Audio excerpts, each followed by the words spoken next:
வணக்கம் ஜிடிவி. பிரியாணி, மது பாட்டில் 500 பணம் கேட்க மாட்டார்கள் பாஜக என்று பாரதிய ஜனதா கட்சியின் தேர்தல் பணியை பாராட்டிய தமிழக காங்கிரஸ் தலைவர் KS அழகிரி. பாரதிய ஜனதா கட்சி தேர்தல் களத்தில் எப்படி சாதிக்கின்றது என்பது பற்றி முன்னாள் தமிழக காங்கிரஸ் தலைவர் KS அழகிரி அவர்கள் பாஜகவின் தேர்தல் பணிகளை பாராட்டி காங்கிரஸ் கூட்டத்தில் பேசிய ஆடியோ ஒன்று இணையதளத்தில் வைரலாகி வருது. முதலில் யாரிடம் கட்டுக்கோப்பான அமைப்பு இருக்கின்றதோ அந்த இயக்கம்தான் இன்றைக்கும் வெற்றி பெற முடியும் என்ற நிலை வந்துவிட்டது.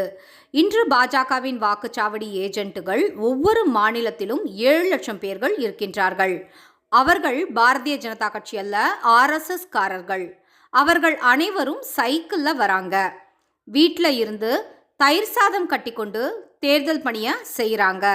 தேர்தல் நேரத்தில் பூத் வாக்குச்சாவடியில் அமர்கின்றார்கள். கடமையான தேர்தல் பணி செய்கிறாங்க. அந்த பகுதியை சார்ந்தவராக இருக்காங்க. நீங்கள் அவர்களுக்கு 500 ரூபாய் பிரியாணி, மது பாட்டில் அதெல்லாம் கொடுக்கணுங்கிற அவசியமே இல்லை.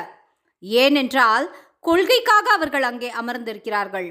ஆனால் பாரதிய ஜனதா கட்சியினை எதிர்ப்பவர்கள் எல்லா வாக்குச்சாவடியிலும் ஆட்களை வச்சிருக்காங்களா? இதெல்லாம் கொடுக்காமல் நமது கட்சிக்காரர்கள் அதே மாதிரி உட்காருவாங்களா? அந்த கடமை நம்மிடம் வேண்டாமா என்று நீங்களே முடிவு செய்து கொள்ளுங்கள்.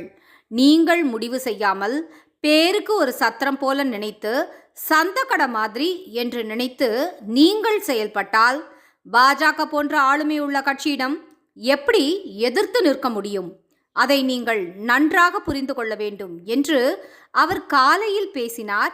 மாலையில் அவர் தமிழக காங்கிரஸ் பதவி பறிக்கப்பட்டது என்பது குறிப்பிடத்தக்கது. இப்போது முன்னாள் தமிழக காங்கிரஸ் தலைவர் KS அழகிரி அவர்களாக பார்க்கப்படுகிறார்.